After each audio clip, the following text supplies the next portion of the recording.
यशोमती मैया के नंद लाला। मैया को सब पता है, इतनी जल्दी तेरा पेट भर ही ना सकता।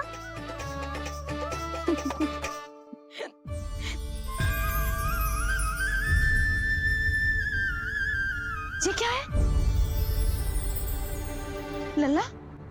ये क्या था तेरे मुंह में, दिखा। ओहो, मैं तो भूल ही गया था कि मेरे भीतर ही तो सारी सृष्टि समाई हुई है। मैया ने उसकी झलक देख ली, अब क्या होगा? क्या हुआ यशोदा? सुनो जी, हमारे लल्ला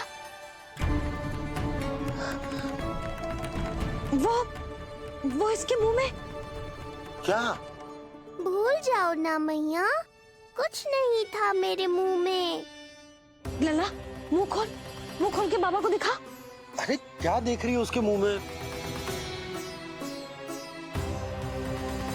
अवश्य ही मेरा दृष्टि भ्रम होगा, किंतु ऐसा भ्रम। अरे बताओ ना यशोदा, या फिर मुहूर्त शीघ्र ना बताने की बात का प्रतिशोध ले रही हो तुम? ना ऐसी बात ना है। तो फिर बताओ ना क्या बात है? हा? मैंने लल्ला के मुंह में कुछ देखो। क्या देखो? अब फंस गया मैं। मैया बाबा को सब कुछ बता देंगी और राय का पहाड़ बन जाएगा। फिर कैसे संभालूंगा इन दोनों को? ऐसे लगो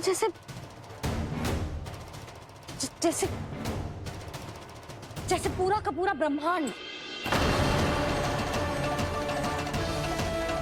ब्रह्मांड लल्ला के मुंह में। अच्छा, तुम मेरा मुंह देखो।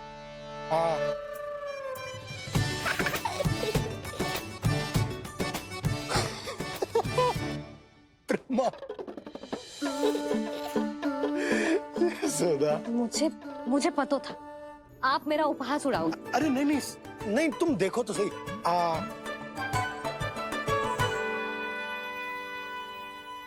ब्रह्मांड ना सही, गोकुल तो दिखना चाहिए। अरे गोकुल को राजा हूं मैं, है कि ना? है? देखो, अरे देखो। धन्यवाद बाबा, आपने इस बात को गंभीरता से नहीं लिया, इसलिए अब मैया भी नहीं लेंगी। आज तो बचा लिया आपने। आज के बाद ना आपको कुछ बताऊंगी ही ना। आप जाओ, नामकरण उत्सव की तैयारी करो। और हाँ, इस बार भी उत्सव छोटा ही करना है, जो तो मत ही बोलना। हाँ। अब इसे कैसे समझाऊं कि हम कोई भी उत्सव बड़ा ना कर सकते? व्यर्थ ही कंस की दृष्टि पड़ जाएगी हम पर।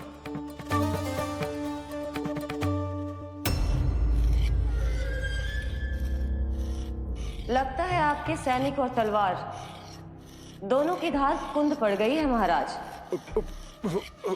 महाराज, मुझे भय था कि कहीं ऋषि गर्ग मुझे श्राप ना दे दे।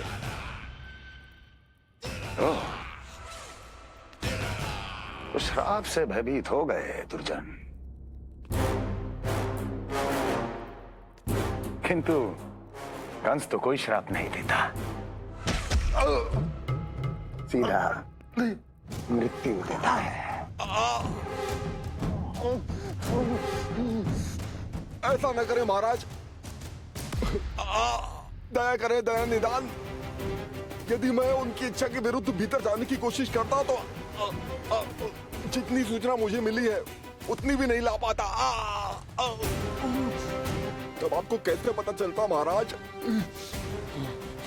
कि आपकी बहन और बहनोई मात्र अपनी मृत संतानों के श्राद्ध के लिए वहां नहीं गए थे?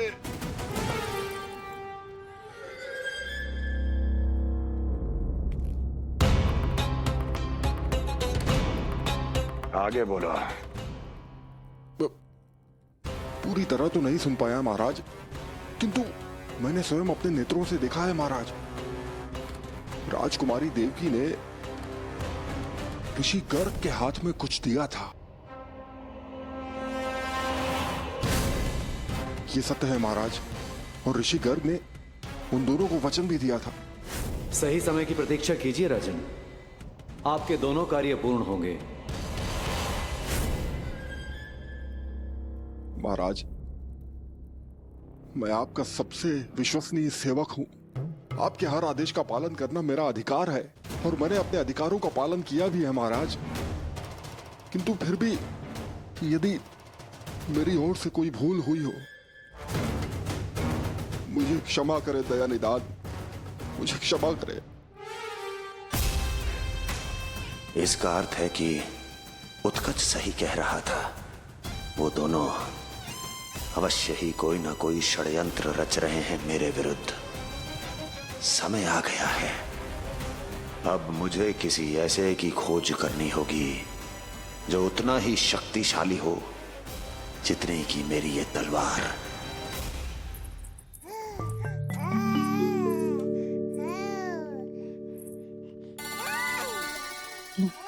अभी से पुकारने लगो जी, अभी तो आई हूँ रसोई में।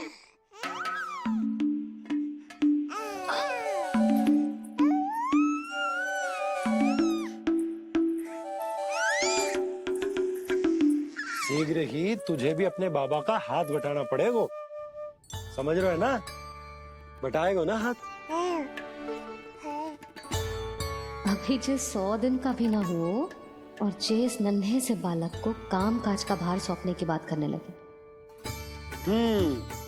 काम का नाम सुनते ही मुख से स्वर ना निकल रहे तेरे। अभी तो बड़ा ऊ कर रहा था। बता, हाथ बटाएगो के ना?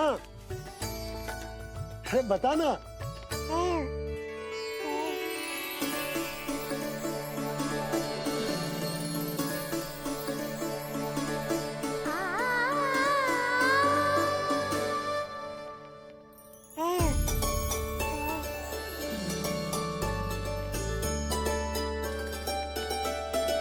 कल तू पूरा 100 दिन को हो जाएगा लल्ला।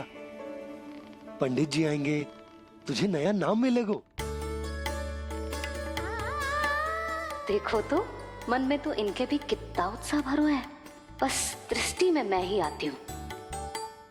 और कल तुझे वो नाम मिलेगा लल्ला जिससे पूरा संसार तुझे पहचानेगा।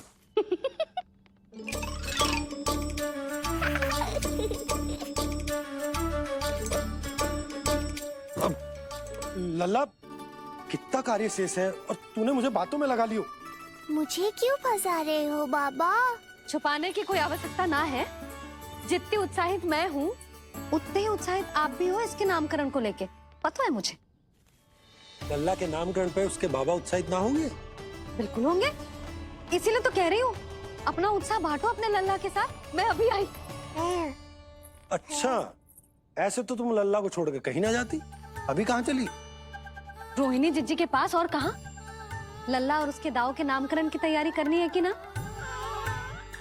कितने लोगों को आमंत्रित करना है, कितने प्रकार की मिठाइयाँ बनानी है, ढोल वाले को कितने बजे का समय देना है, ये सब सुनिश्चित करना है ना, ताकि जे उत्सव गोकुल का सबसे बड़ा उत्सव हो।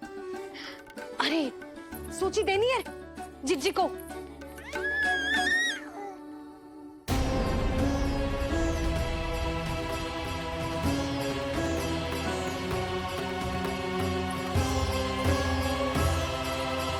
सबकी कोई आवश्यकता ना है। आवश्यकता ना है मतलब? कहना क्या चाहते हो आप?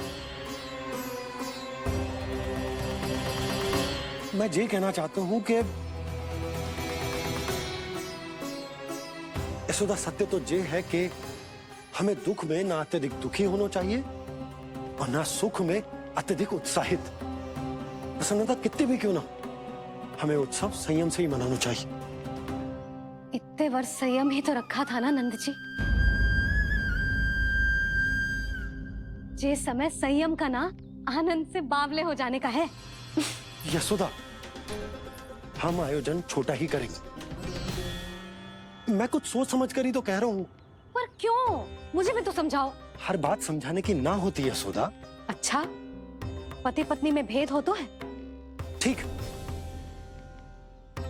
मैं कोई भेद ना रखूं। जो भी अब तक मैंने तुम्हें ना बताया है वो सब बताऊं। ओहो, क्या कर रहे हो बाबा? कंस के बारे में कुछ बता मत देना मैया को। वो मंगला है ना, उसने आज शाम को ही बछड़ा दियो और भात पत का मांस लगभग बीतने को ही है, तो धीरे धीरे शरद ऋतु आ जाएगी, दूध की हानि भी कम हो जाएगी। हाँ? और वो सरजू है ना, उसको बैग जी ने पूरे पखवाड़े का विश्राम के लिए कहा है। क्यों? क्योंकि वो ठाट से गिर गए थे और गिरते समय उसे भीतरी चोट लग गई थी। अरे और... बस बस बस, ये सब मुझे क्यों बता रहे हो? इसका नामकरण से क्या संबंध? तुम्ही ने तो कही ना कि पति पत्नी के बीच में कोई भेद ना होता, तो मुझे जो भी बात पता है मैं तुम्हें बताऊंगा। कितनी समझदारी से बात बदल देते हो आप, और भोली भाली मैं आपकी बातों में आ जाती हूँ और इस सब में असली बात तो रह ही जाती है। किंतु आज बात मेरे लल्ला की है, उत्सव तो विशाल ही होगा और इस बारे में कछु और ना सुनूंगी मैं। आप लल्ला का ध्यान रखो, मैं जा रही हूँ रोहिणी जीजी के पास। यशोदा,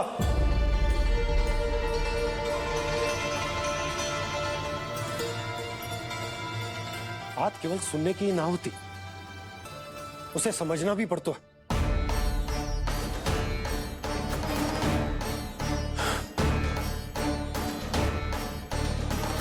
विश्वास है ना मुझ पर? मैं कुछ सोच समझ कर ही कर रहा हूँ ना। उत्सव तो छोटा ही होगा।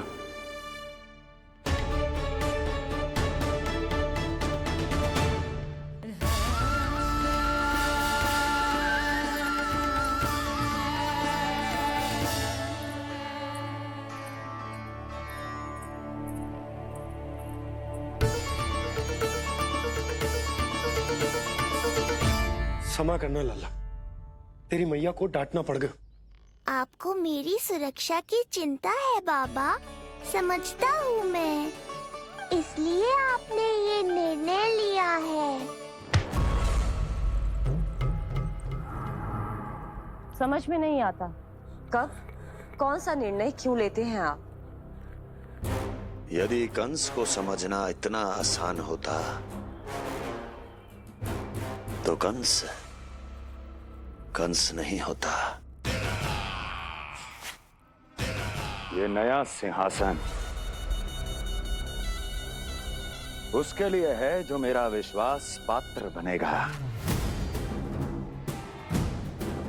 मेरे दाहिने हाथ की तरह मेरे मन के सबसे निकट होगा वो। मंत्री परिषद में विशेष स्थान की प्राप्ति होगी। मेरे बाद पूरे राज्य के लिए उसी का वचन होगा। शासन।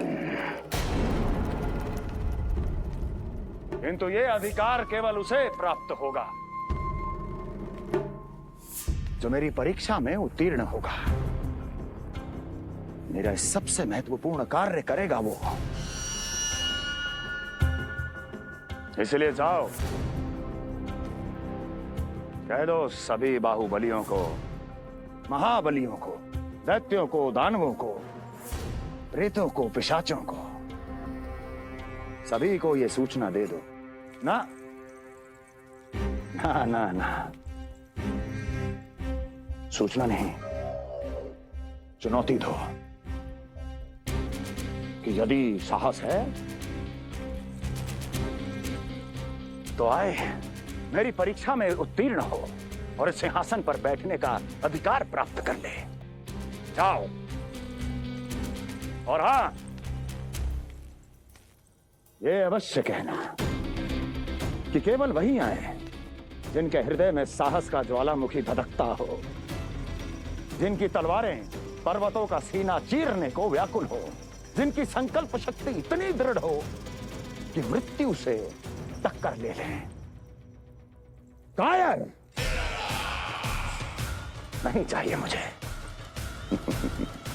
जाओ। महाराज, आप जिसे भी ये विशेष पद देंगे, भविष्य में यदि वही हमारे शीश पर बैठ गया तो क्या करेंगे आप? पहले ऐसा कोई योद्धा सामने तो आए अस्ति जो उस विष्णु के अवतार का संहार कर सके।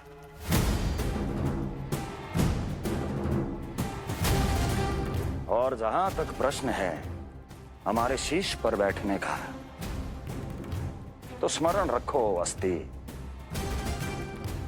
कंस को अच्छी तरह आता है ऐसे दुस्साहसियों को बीच दरबार में खड़ा करके अपनी उंगलियों के संकेत पर नृत्य करवाना।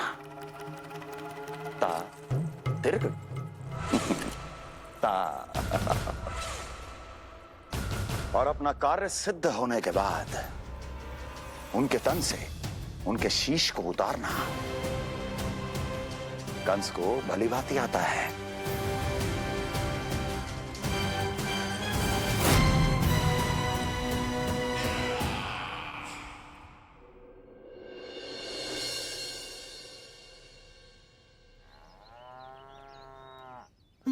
पूरे 100 दिन का होगा हुआ तो लल्ला, कम से कम 100 व्यक्ति तो आने चाहिए थे ना तेरे और तेरे दाऊ के नामकरण में।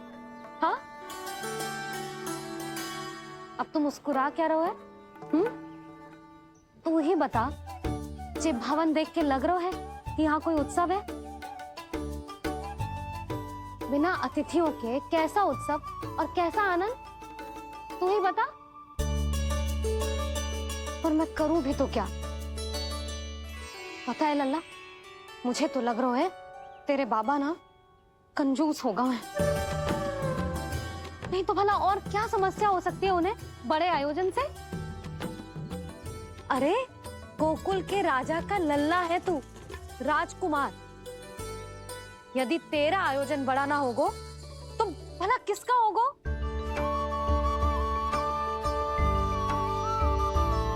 मेरी ही भूल है, मैं भोली हूं, इसीलिए व्यर्थ में तेरे बाबा की बातों में आ गई। मैं भोली हूं ना, व्यर्थ में उनका कहा मान गई। किंतु अब ना मैं कोई मांग रखूंगी, ना मैं उनसे बात करूंगी। और कहे देती हूँ लल्ला, सावधान जो इस बार तू बीच में आया तो। हाँ नहीं तो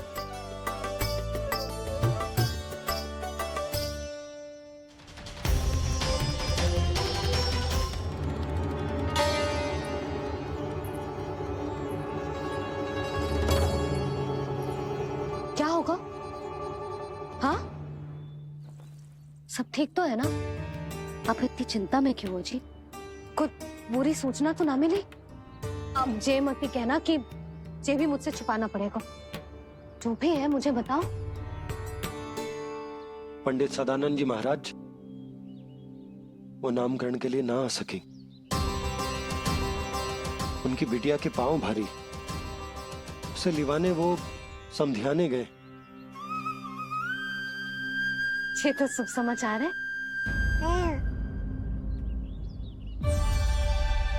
किंतु मेरे लल्ला का नामकरण अब वो सही मुहूर्त पे कैसे होगा? वही तो समझ ना आ रहा। ऐसे मन छोटा करने की आवश्यकता नहीं है मैया बाबा। आप दोनों तो स्वागत की तैयारी करो, आ रहे हैं वो।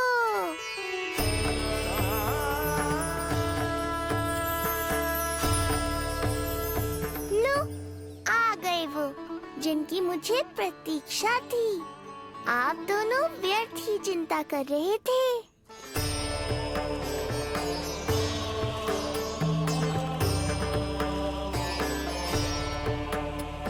अब कौन करेगा मेरे लल्ला का नामकरण? ऋषि गर्ग, नंदराज, रानी भाभी, महान ऋषि गर्ग हमारे गांव में पधारे हैं।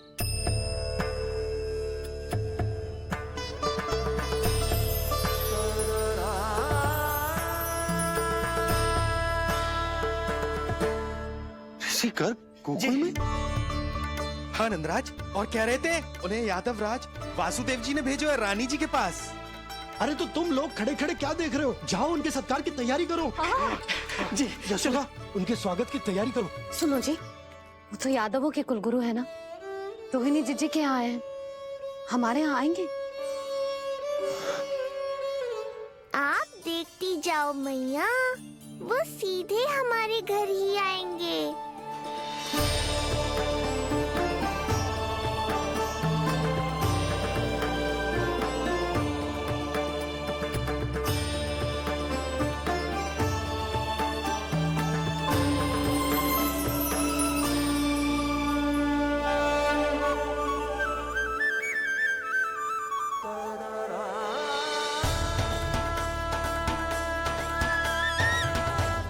ये क्या हो रहा है मुझे?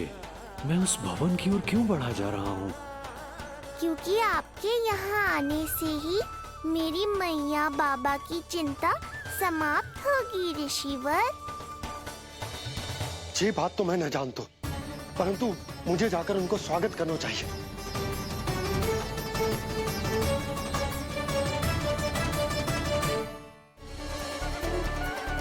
गुरुदेव,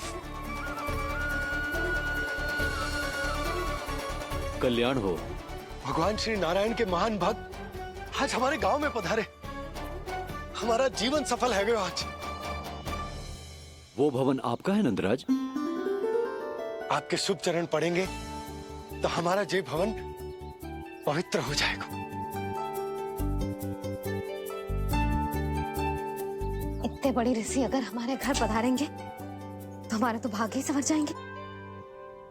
मैया आपके दर्शन को तरस रही है ऋषिवर। संकोच मत कीजिए, अब आप ही जाइए। पधारिए गुरुजी। न जाने क्यों मेरे पांव अपने आप ही आपकी भवन की तरफ जाने को व्याकुल है नंदराज। पधारिए गुरुदेव, आइए।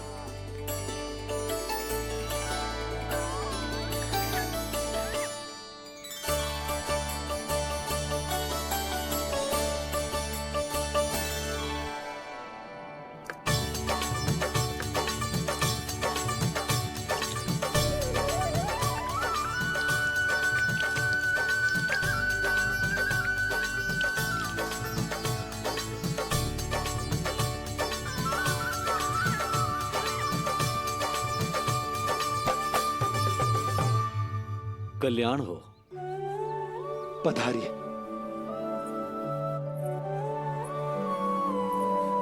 आया तो था मैं रानी रोहिणी के भवन में, पर पता नहीं कैसे यहाँ खींचा चला आया। विराजिए गुरुदेव। महाराज, आप इसे भी रोहिणी जीजी का ही घर समझिए। मैं अब भी बुलाकर लाती हूँ। महाराज, ये हमारा सौभाग्य है कि आपने यहाँ आना स्वीकार किया। कहिए, क्या सेवा करूं मैं आपकी?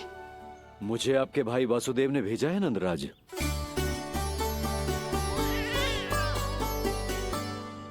प्रणाम गुरुदेव। स्वामी जी ने आपसे इतनी दूर आने का आग्रह किया है। अवश्य ही कोई बड़ा कारण होगा। कारण तो है। आपके पुत्र का नामकरण करने आया हूं मैं यहाँ।